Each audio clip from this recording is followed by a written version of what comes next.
Cultivate your faith with the pure Word of God.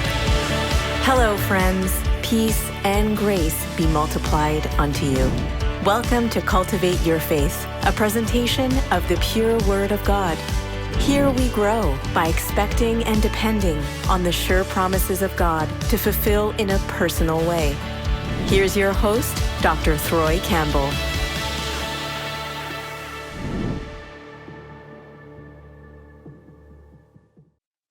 Dr. Britney Scott, welcome to the Your Faith Story podcast. Long time no see. How are you doing? I'm doing well. Thank you so much for having me. I'm so grateful to be here with you today. All right, nice. I'm going to let I know you're here to talk about your faith stories, but I'm going to tell on you a little bit. You know, I understand that you recently returned from Jamaica on vacation. How was that? Oh my goodness. It was so good. It was so good from like the food. You already know how the food is. So right. The food, the sunshine, the weather was perfect. We kind of caught the end of mango or the beginning of mango season. So we got a few at the end. And we caught like apple season. That's my favorite. Like those are my favorite fruits. Yeah. So, and the family, the fun, the excursions, it was all good. I really enjoyed it. Nice. Especially being in your neck of the woods. Right. Thank you for saying that. Portland, Jamaica. I'm originally from St. Elizabeth, but I spent a lot of part of my time in Jamaica, in Portland. So I love Portland. The Rio Grande rafting is just something to do, right? I'm telling you, it was so nice. That was my first time rafting down the Rio Grande. So I enjoyed it. Nice. That was my backyard. That is my backyard. I'm sorry. She received her BS in biology from Oakwood University and then matriculated to Howard University, where she received her MD. However, early in her medical career, Dr. Scott realized that her ultimate passion was in serving the underserved. And that doesn't have to be done at the bedside. Dr. Scott decided that she wanted to do more, so she began her healthcare process improvement company, the Clinic Doctor, which focuses on issues of diversity, equity, and inclusion. So she truly feels she's living in her purpose, and by helping our healthcare institutions treat all people like they should, right? Dr. Scott, you are an inspiration to many. I can tell you that. My daughters know you personally, and I think that's huge. Just knowing someone who has had a successful path is a motivation to those who haven't traveled the path before. And that's main reason why I wanted to have this conversation with you. So let's talk about your journey and using the lens of this podcast, faith, right? Let's perhaps, where do you want to start? Early at the time of Oakwood or even earlier, perhaps? I think I would start from high school. From high school, right? Yeah, from high school. Yeah. So growing up, so I went to Oakwood my entire life, which for those of you who haven't heard of Oakwood, it is a HBCU or historically Black college or university that is Seventh-day Adventist, which is a religion in Christianity, and so I kind of grew up in this little bubble, a little beautiful bubble, a really interesting bubble that was predominantly Caribbean and African, but in Alabama. So it's really interesting. And everybody around me was Seventh-day Adventist until I went to public school. My 10th grade year of high school was my first time going to public school. And that was my first time not being around a predominantly Black people. And it was amazing and it was necessary. However, I started to notice things that I couldn't really put my finger on at the time, right? I couldn't really explain it, what I was noticing, but I saw it happening. I noticed that. So I was primarily in like AP and pre-AP courses at the time. And I recognized that though the school was about 50-50, it was 50% white and 50% minority. Right. It nonetheless, you found that in the classes that I took, it was like probably around 80% white. Every single AP, pre-AP honors course was probably around 80% white. And I said, well, what is this? That seems like there's something, like they're doing something wrong. And the majority of the Black students that were in those courses with me came from different school systems. Mm. I said, well, what are they doing? This is weird. Like, what are they doing wrong? And as time went on, I started to get what they were doing wrong, even though I didn't have the words for it, right? I couldn't verbalize it, but I started to understand that there was a culture that kind of had an expectation that me, specifically being Black, I can't speak for anybody else, me being Black especially, that I was not as capable as others, right? The expectation for me was a bit lower. I said, whoa, that's interesting. And coming from a nearly completely Black school, with all Black teachers and everybody who was successful, everybody who was good, everybody who was bad, everybody who was poor, everybody who was rich was Black. And then coming from parents who grew up in a country that everybody who the prime minister is Black, so is the homeless man, right. So is everybody in between, everybody's Black, and the color of your skin never had anything to do with your ability to achieve or your potential. But I came into a school system where it did, and they tried to teach me that, and it just didn't make any sense to me. Wow. Yeah. So, I know you're going somewhere here, but you said the expectation was that the typical minority student, the Black student, would not pursue certain advanced courses, perhaps in STEM fields, right?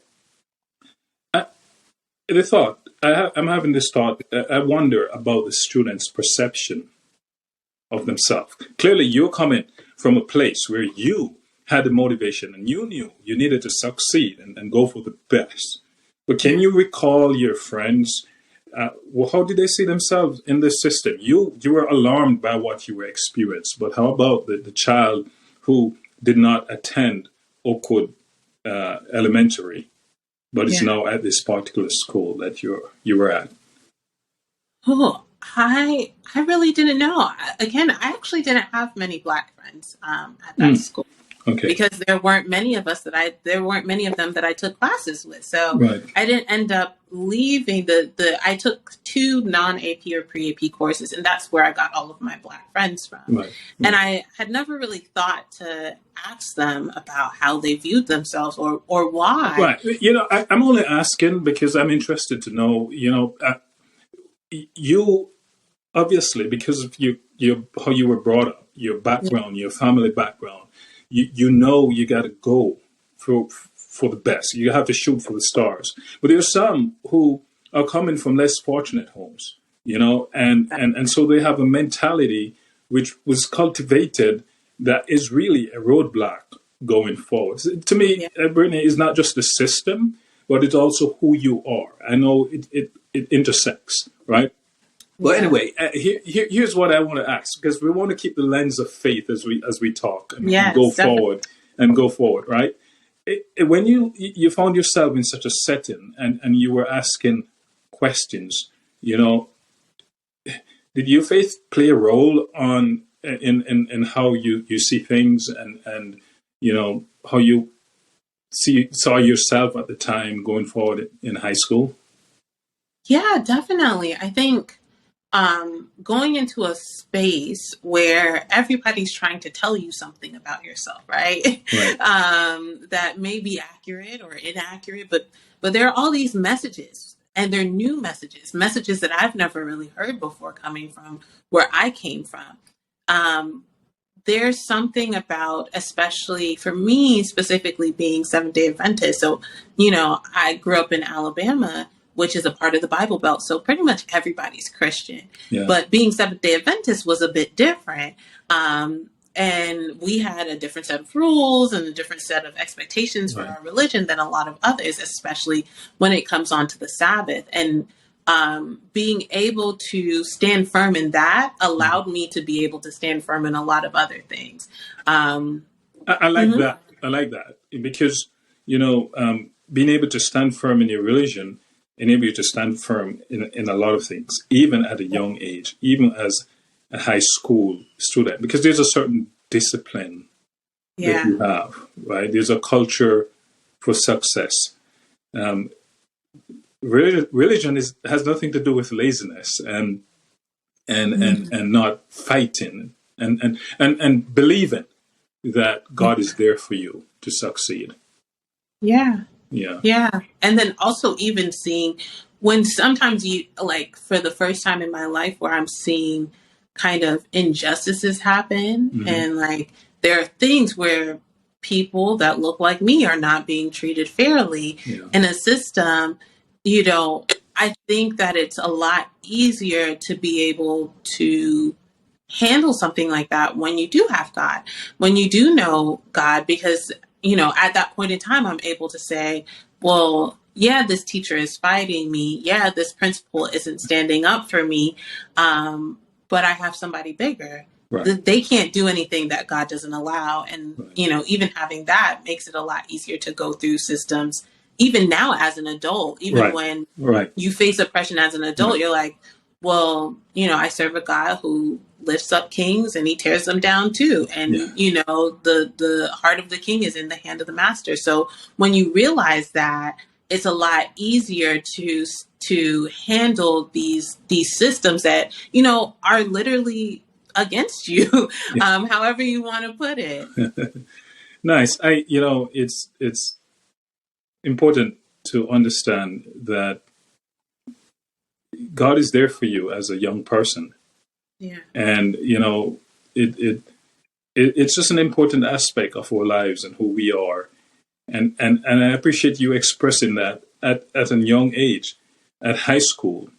Your relationship with God influenced how you saw things and how you got through things. So, all right. Thank you for kind of opening up what happened and how you were exposed to the different disparities even at high school. What happened next, Britney? How did you move forward with this? Ooh, okay. Well, honestly, it's a real God-driven ride. When I look back at everything, there's just so much God in it that it doesn't even make sense. From high school, I knew that I wanted to be a doctor. So I did medical academy and all the things. I did CNA school and pharmacy tech school and all types of stuff. And then went to college. I got my BS in biology. And even that, I remember my last semester of college, I got so sick. I got so sick. To this crazy point where I got to the point where I was like, God, you are literally either going to heal me or kill me because I can't do this. And he ended up healing me eventually. But with that, I had a chronic sinusitis, which after that left me with struggle with focus. I'd never struggled focusing in my life. I had memory issues. I just couldn't think as fast. There was a levels of cognitive dysfunction that was happening, inside of me, and watching God take the wheel. I think a lot of times we assume, it's by my hard work. Like I was a workhorse, right? Especially in college, I had like 4 jobs at a point in time. I was working, I was in school full time and, in biology, which was like one of the hardest degrees, at that time. And I can work. And sometimes we can get to this place of feeling like it's our work that allows us to be successful, and that, you know, even our focus, even our motivation, even our memory, like that is innate to us. Right. And God stripped all of that from me. And he said, no, it's mine. It's mine to give. And it's also mine to take away, and watch how I'll take you through even without those. So, you know, you were, just to put another paint over what you've just said, you're getting ready to apply for med school, I imagine. That's what you're saying, right? No, I had already applied and gotten in. Oh, you applied and got into med school. Yeah. But you were trying to finish off your time at college, at Oakwood, and it was just a struggle. It was just a challenge. Yeah. Right. Well, I said that because I wanted to understand, you know, your preparation for med school and how that went, what challenges you had, how you overcame, and how God helped you during that time. Yeah. So that was my biggest challenge. So because I was so sick, I missed so much class, and I couldn't get, like, I was sick straight. So for the last semester, I was sick straight from January down till April of that year. So I'm spending this, like, you know, 4 months completely out of it. I'm supposed to be doing research with like E. coli and all types of stuff. And I can't do anything. And it was so the goodness of God. There was a point where I didn't have any research done. And I ended up reaching out to somebody who I didn't even expect to help me. And she really pulled me along. And they were just, that whole semester, it wasn't even just, it was the sickness. It was financially, I was crunched. No matter how many jobs I worked, I was still broke. And, you know, and I was just financially crunched, especially after doing all of those applications for med school. Right. And just everything in my life was just going so bad. And but you think then that part of your life, that semester, your final semester in college at Oakwood, helped to cultivate your faith, helped to cultivate certain resilience that was that was essential for you to go to med school? I know, and one of my takeaway from what you've said is that you realize it's not just what you were doing, but what God was doing for you, even though in your eyes it was falling apart. Yeah. So I think that it was pivotal in so many ways. I think, one, if it wasn't for that, I wouldn't be where I am today. When I got to med school, like I said, so when I applied for med school, I was fast. I could do all these all-nighters. I knew my textbooks back to front to back, you know, and then the semester happens, my whole life shifts, and I'm in med school and I just can't do what I used to do. And I am not as successful at it as I used to be. And that was a part of my identity, right? You know, of, you know, being smart, being really good at school, being able to do all these things. And I was still good, right? I finished and I passed all of my courses. But there was an important life lesson to learn, you know, about it's about holding on to God and trusting in Him. Right? Exactly. There. Yeah. And putting your identity in Him rather than in your own abilities. Right. My identity was in, Britney, you can do this, and you can, whatever you put your mind to, you can get it done. And so much of that was because, like, unstated part of that was because you are so focused and you work really hard and you do all this stuff. that was kind of the unstated part of Right. it. But Self. with that, Essentially self. exactly. Yeah. But I didn't know that, right? Yeah. I didn't know that that was in the background of it. Yeah. I just thought, well, you work hard and you reap what you sow, right? And God taught me that even because he says that, his strength is perfect in your weakness. Yes. So that means that, and I remember in high school, actually, when I was still at Oakwood before I went over to public school, my religion teacher, he talked about that verse, and he said, when he said perfect, he really meant complete. Yes. And when I thought about it like that, it's like when I'm at 90%, God can be the other 10. Yeah. But when I'm at 10%, God could be the other 90. And when I'm at 0, he can be all 100. And there were times in my med school journey where God was all 100. And we're going to get to that. We're going to get to that. I'm enjoying this conversation, Britney, and thank you for sharing such details. You've said so much because you were a student at Oakwood Academy, which is an Adventist religious institution. The Lord, in his providence, caused you to go to the public school for a short time to get exposure to the challenges that people like you face. And then later on at Oakwood, you were accepted into med school and you were doing quite well. Can you imagine? You were already accepted in med school and you're finishing off now at Oakwood. That gets to anybody's head. But God had an important lesson to teach you to depend on him, to let him be the 100%, to let him be your strength. So he had to let you find your weakness in order that his strength could show up. Thank you for sharing. That's such important lesson. My friends, thank you for listening in. And Britney, Dr. Britney Scott is a very successful African-American lady and she has a story that we all can learn a lot from. She has a story that your daughter and your son can learn a lot from. So when we come back, we're going to move on to med school and hear more about Britney's faith stories. Thank you for listening.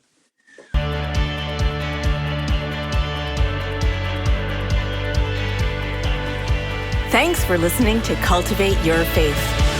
We cultivate our faith by feeding on the Word of God. By sharing, we receive. By receiving, we grow. Will you share as you have received? Join us next week as we continue our journey. Go to CultivateurFaith.com to sign up to our email list, subscribe for new episodes, and find the resources mentioned in the show notes.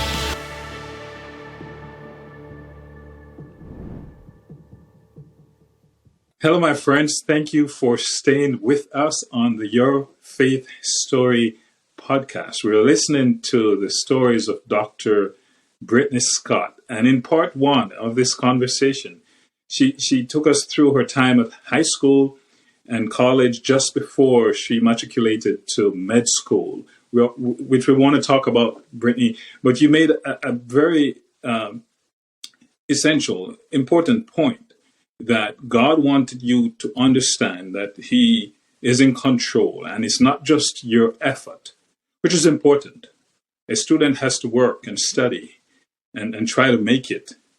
But we have to keep the promises of God in our mind. He promises to stand beside us, to go before us. And so you moved on to med school and you would have cultivated or would have learned that the essential, how important faith, God taught you that faith was going to be necessary for med school. Would you say that? Yeah. Yeah. 100%, 1,000%. Yeah. So how did it all work out? I know. Ooh, that's actually a conversation as Right. sitting here, I was saying, wow, there's so much to it. And I think I'm going to try to make it as quick as possible. Right. You're going to have to cherry pick here, right? Yeah. Yes. So basically, the first few years, tough, right? Mm-hmm. They're tough, but I started, especially in the second year, I started getting into my groove and learning how to work with what my brain could do at that point in time. Like More recently, so I'm a few years out of med school now, but more recently, I really started. I went to a conference last year, like the end of last year, and I could remember people's names for the first time in years, for the first time since before I got sick. And so I started in my second year, I started learning how to work with my new abilities, which were different from what I grew up with, right? And things started getting better. And then my third year of med school came. And God told me this crazy thing my third year of med school. He told me, Britney, I don't want you to work on the Sabbath. Mm.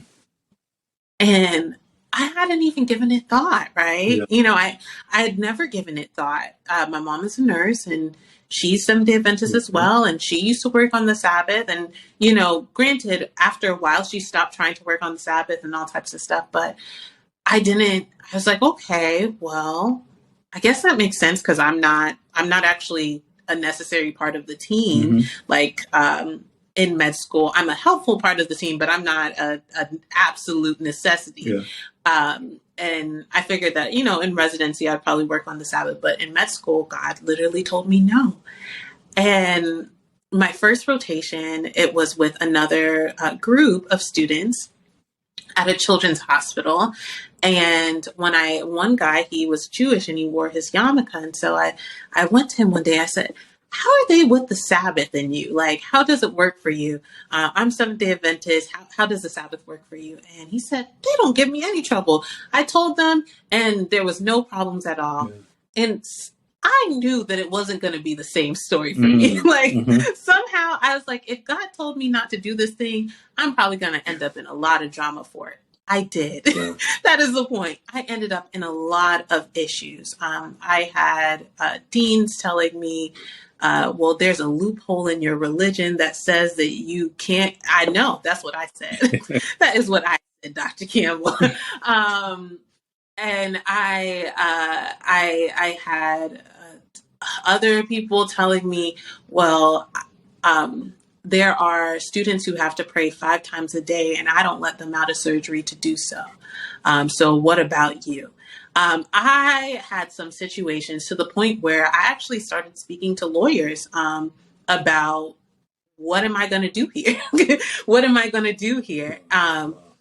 And it's crazy to see how things really came full circle where, even though I got emotional, I have med school PTSD and I got emotionally beat up through med school. But I'm so grateful for the experience and what God brought me to so that he could, one, if I didn't get beat up during med school emotionally, I would probably be working clinically now. Right. I think I would have had less of a want to take that year off or what I thought was going to be a year off had I not been so exhausted from med school. Right.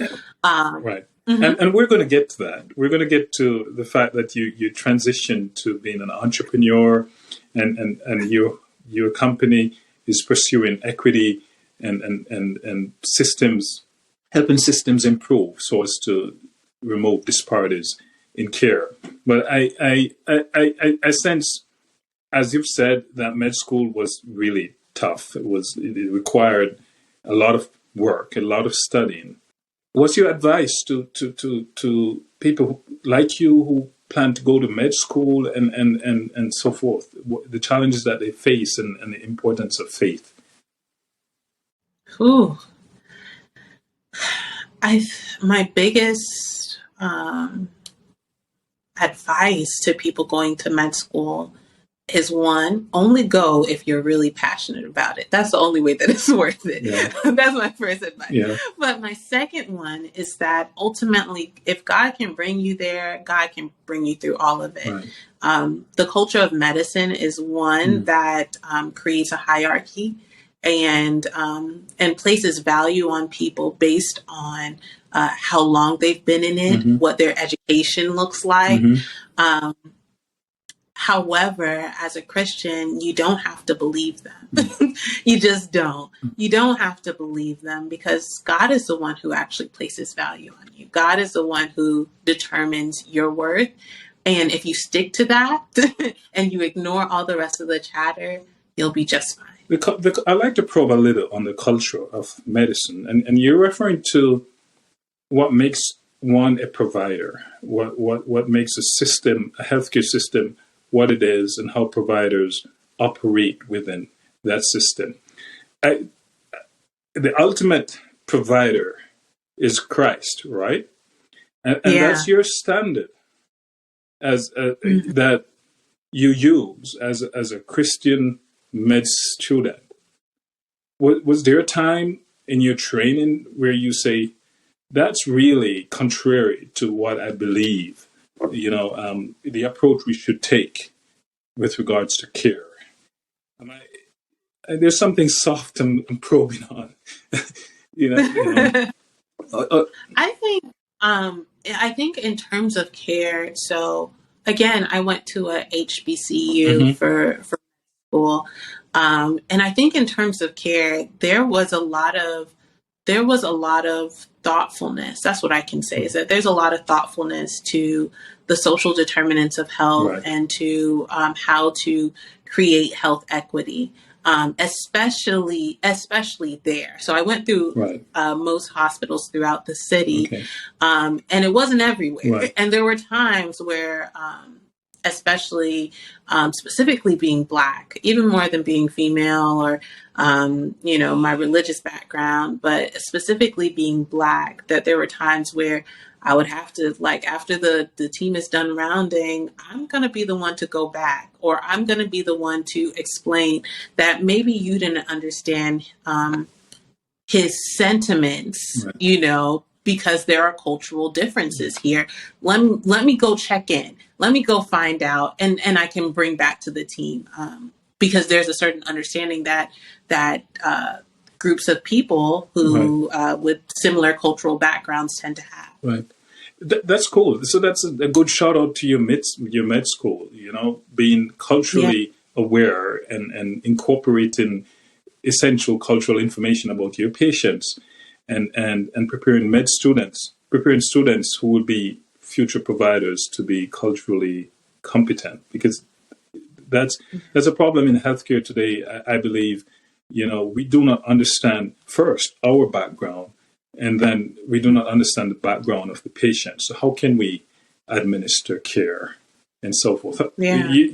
You've learned, and I know we're going to talk about where you are with your company, which is really focused on these things.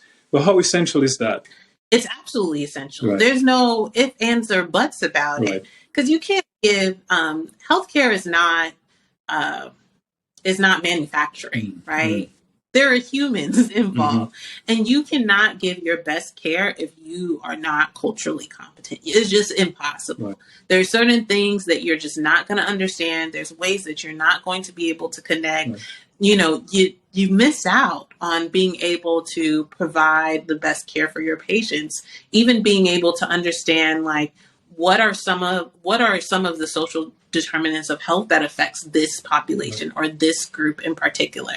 A lot of times, if you don't know that, you don't know the right questions to ask, you'll have the same patient who's continuously coming into the hospital because they can't afford their medication, or because they don't have transportation to go to the doctor's office. So they take the ambulance, to the ER. There's so many things that if you don't know it's not even for you to know everything about any specific culture, but it's for you to be open to learning and knowing that you don't have all the answers, so that you can be the best provider possible. How were you prepared for that? I think you were uniquely prepared for that. Can you say? Yeah. I think a part of my preparation was that I went from a small town in Alabama to a big city, and my small town in Alabama had predominantly, most of the people around me were Caribbean. And so I had a lot of Caribbean culture, and then I come to DC, and most of the people around me are now African or African American. And the culture is predominantly African American, which was a culture shock for me, as African American as I am, right? So it was so different. Right. It was so different. And so when I went there, and people were experiencing things that I had never even heard of, right? Some of the social conditions were so different. And I remember getting into the hospital and saying, am I the right doctor for these patients? And the answer can never be no. The answer is, well, how do I become the right doctor? Right. And that meant fighting my own biases, and first acknowledging my biases, fighting my biases, and being able to find the humanity in every patient that I came in contact with, to the point where that patient population became the patients that I always wanted to work with. Like, when I had to leave, I was like, whoa, where did my patients go? That's nice. So, That's the ideal thing, the ideal feeling. I believe, Brittany, that care, cultural competency, or Christian values or Christian attributes, and I think you can talk about that as a Christian, and now being a physician and being exposed to the disparities and the need to exercise these values in the system. Yeah, I think that what it boils down to is empathy more than anything. Right. I think that it boils down to empathy, that regardless of your background, regardless of where you're from, who you're from, what you look like, that we bring empathy to the table. And I love psychiatry for that. That's what I was actually going to do before I moved into the space that I'm in. But I love psychiatry because it forces that, right? You have people who are telling you that the government's listening to them, people who are telling you that they have worms in their belly and whatever else. And the thing is that it sounds funny when you first hear it, right? But they're so scared. Right. They are so scared, like to the point where sometimes they're like physically sick because of how scared they are of what they believe is happening to them or what they see is going on. And it really requires you to sit down and find the humanity in everyone. And that's what medicine requires if you want to do it at a high level, and especially as a Christian. Thank you for putting it that way. You can't care for a patient without understanding where they're coming from. And that's the gospel. I know we try to keep the faith lens. Christ knows who we are, and that's why he's the best doctor. He's the best one to take care of us. Renee, such a journey. And we're going to take a quick break and come back, because I know you completed med school, practiced for a while, and then moved on to being an entrepreneur and being a place where you believe that you can further or better influence care, which doesn't necessarily happen at the bedside, as you've said. As life is, and I know this resonates with all of us, at each step of the way we learn something new, and God points us to where he wants to take us. And Dr. Scott, you became an entrepreneur, and you said something of the sort that kind of in your heart you wanted to do more, right? And you felt you don't have to stay at the bedside. And so you have become an entrepreneur, and you're pursuing this path. I want you to tell us about it. Tell us how you arrive at what you're doing now. What it looked like for me was watching that, in the different hospitals that I went through, I would see that whatever the marginalized population was kept falling through the cracks, and it would be for, silly reasons. It's, small things like, why is that happening, or why is that happening? And I started to think, why do patients need advocates?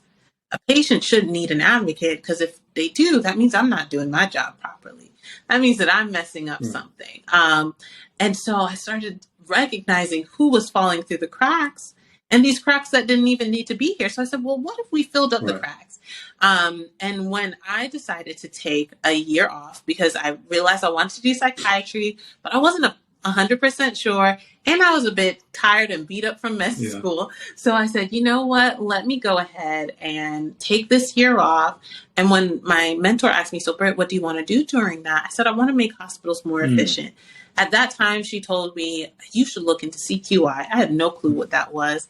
And, but it ended up being continuous quality improvement. And actually, crazy enough, I ended up preaching at church on a Sabbath, and my aunt ended up sitting beside the head of pediatrics at the Adventist health system up in like the area. And when I started preaching, she said, and they said that I wanted to do psychiatry. She turned to my aunt and said, I want to hire her. And my aunt looked at her and said, you should. And it's a very long, amazing story that I at some point in time, I really want to tell. But through an amazing series of events, very God-led events, I ended up getting a job with them in CQI, but that wasn't what they called the department. Found my purpose, found my passion. Not only that, I actually ended up working, and I ended up working in hospital admin over the med school that I was at before. And so the people who were teaching me, I'm now teaching them in this new space. And it was such a full circle moment. And especially because it was an Adventist health system at that, after I had so much trouble as an Adventist, it really was something that came very full circle. But while I was there, I excelled so much. And I realized that I was in a place where this is what I am best at. This is what I want you to give an example for the audience who doesn't necessarily follow exactly what you're doing in the system. What can you give an example of the role that you play? Yeah. So what we used was what they call Lean Six Sigma, which is a process improvement methodology. So when you think about any issue that you're having in a health system, so from falls to issues with like medication scanning, like when they actually getting like nurses to make sure to scan the medication or whatever else, or if there's issues with the actual scanning mechanisms itself, or whether you're talking about throughput and how having your discharge rate be high enough so that you can make sure that you have that you're able to keep doing elective surgeries and you have the beds for elective surgeries. Things like that. I come in, my team comes in, and we help you with that. We help you from a scientific lens on how do we improve these issues that we're facing. So you were practicing medicine. And you took some time off, and you were led to this position through the providence of God, where you're not necessarily practicing medicine directly, but you're able to improve the processes that involves the care. It involves the practice of medicine, and that's something else. And so you link that to disparities, taking care of disparities. And can you talk about that? Because if the system is not working, then we know people will fall through the cracks. That's what you're saying, right? Yes, 1,000%, 1,000%. So I actually, I've been recently doing a lot of kind of joint commission work, and they have these new health equity rule or accreditation standards. And what they said in it all, I love it. I love what they said. They said that health equity is not a social justice issue. It's a quality issue. If different people come into a system and they're all getting different results, whether it's due to race, gender, sexual orientation, or just, who's treating them, that means that you have an issue in quality. Like imagine going to a restaurant and one day the food's good, the next day the food's bad. Are they following a recipe book? That's a quality issue. And so that it's been such a beautiful journey, because we think about how do we put, with the work that I do, is how do we put process to issues of diversity, equity, and inclusion? How do we improve that quality issue, so that no matter who you are, you're able to come into the health system and you're able to receive the same quality of care. I agree. The quality, if you're not able to care, if you're not able to screen, if you're not able to realize the differences that are coming in, then you can't address the differences. If you're not able to equip your providers with the tools to address the differences, you can never fully address the differences. So this is your passion, though, right? That's what you're saying, Yeah, it is. And that's nice. And how important it is for a physician, for anyone, with whatever career path you're on, to identify your passion and for success. How important is that? Can you talk about that for a minute? I think it's so important, because that's, our passions are they're not random, right? That is God telling you exactly where you're supposed to be. If you're somewhere and you're not passionate about it, you're probably not exactly where you're supposed to be. Is God put something inside of you to do something that nobody else can do the way that you can do it. And when we don't sit in our passion, we don't fulfill our God-ordained purpose. And, some people are okay with that. Some people are okay with that. But I really do believe that, yes, there are these kind of sociological constructs of what's a good job or what's not, or what's a good thing to do or what's not. But I think the real heart of it is that you're always going to be best suited to be where you're best suited for. Do you know what I mean? That is true. And I want to bring up this point, and I know I might be pushing it a little here, because you were practicing as a medical doctor full time, right? But here you find, and how many people would not think that's the ideal place? That's got to be the godly place, the ordained place to be. But here you are, and helping to improve processes, which is quite fulfilling.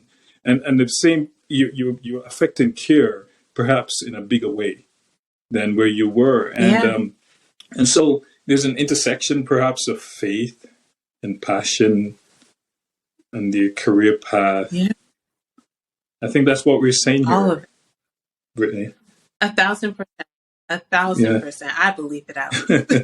All right. So what's your advice to the young girl who wants to be a medical doctor and face certain life challenges, and here you are as an example, and you've gone through the whole thing, what's the takeaway? I think that the biggest thing, the most important thing, is being in God's will. And when you're there, and if that aligns with being a doctor, you're going to be the best doctor. And if that doesn't align with being a doctor, then be willing to hear what God has to say and trust that that's going to be the best place. But does it take time to realize that alignment? Yeah, it does. But I think that also we know that, when you're not where you're supposed to be. And sometimes you are where you're supposed to be for today. Like when I went into med school, I was exactly where I was supposed to be. By the time I left med school, I was no longer where I was supposed to be. That time had been spent. But it was important for you to go through med school to be where you are today. Exactly. Like when I went to residency, I knew without a shadow of a doubt, I started having anxiety. I couldn't even look myself in the mirror anymore. And that because I wasn't where I'm supposed to be. And I knew that. And sometimes it takes time to be able to move on that. And that's okay as well. But more important than a specific career is to just know where God wants you to be. Try to identify with where God wants you to be. And from what you've said, it sounds like that's where you discover your passion. Your true passion is where God wants you to be. 1,000%. Yeah. I enjoy this conversation, Brittany, and you have shared a lot about your career path and the role of faith and how you've moved from one thing to the other. What is it like to be an entrepreneur, to own your own business? It's wild. It's wild, but I'm so grateful. Like I literally wake up every day just so grateful to God for, I wake up every day just so grateful to God for allowing me to be here in this space at this time, making my own hours, not having to be worried about a lot. I feel very grateful. It's a wild ride, but very worth it, especially when you're where God wants you to be. Nice. Thank you. And I enjoyed the conversation, and I'm sure our listeners and those who are watching, especially young ladies who look like you, are inspired by what you have to share, Britney. And I encourage you to continue to share as you pursue your passion. I think sharing your journey is a part of it. So we'll talk again soon. And thank you for sharing. My friends, thank you for listening to Dr. Britney Scott's stories. And her journey has certainly been a unique journey. And where she is today, God has brought her there. And you can see that she's very happy and passionate about her work. And we know you too have your faith stories, and we ask you to visit our website, CultivateurFaith.com. All our contact information or in the show notes where you can reach us, and we'll give you the opportunity to share your faith stories. We are going to post Dr. Scott's complete bio in the show notes and her social media contacts, right? So you can reach her and learn more about what she does. And again, you're an inspiration, and thank you for sharing, and thank you for being on the show. Dr. Scott. Thank you for having me.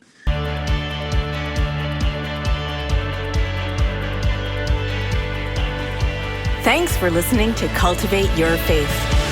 We cultivate our faith by feeding on the Word of God. By sharing, we receive. By receiving, we grow. Will you share as you have received? Join us next week as we continue our journey.